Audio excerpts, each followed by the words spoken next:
Hi, this is Bob Iaccino coming to you from the CME Group trading floor in Chicago talking S&P futures.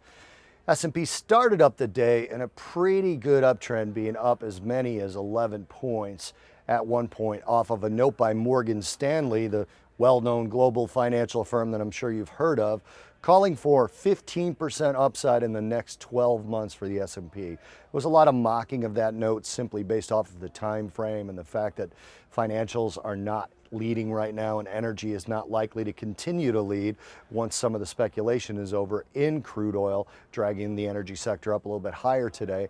Goldman Sachs is up a little bit higher today. But other than that, we've got a normal market with lower volumes and kind of sideways, finishing up near unchanged. Actually went negative later in the day as talk came out that Donald Trump was actually rehashing his entire fiscal policy. Now, there's some political tension that we probably need to talk about. Politics is definitely dominating the movement of the equities right now.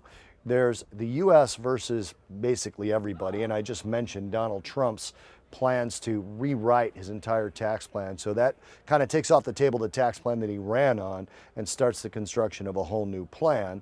And then you've got the French election, which the most recent poll of the upcoming French election, remember the first runoff is April 23rd, the most recent poll put in basically a four-way tie. So it's entirely possible that when the May election comes, which is the two winners of the April runoff running against each other, it could actually be a hardline communist versus a hard right-wing nationalist. That's actually possible if you believe the latest polls, which is now showing it in basically a four-way tie. Marie Le Pen is the conservative, the nationalist, and Macron, whose first name escapes me right now, was the centrist that people were hoping the final election was going to be against. Now that may be changing given the last poll. We've also got geopolitical tension, and this is the most worrisome thing for the market in the short term as we approach earnings.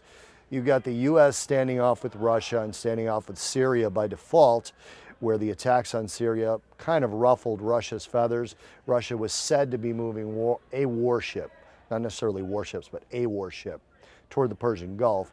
You've also got what looked like a fairly successful meeting with President Xi Jinping of China, but now China has amassed 150,000 troops on the border of North Korea and supposedly was moving a warship in that direction as well.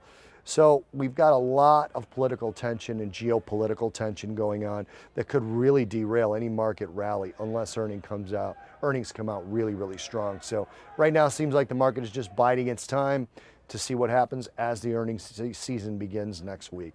This is Bob Iaccino talking S&P futures from the CME Group trading floor in Chicago.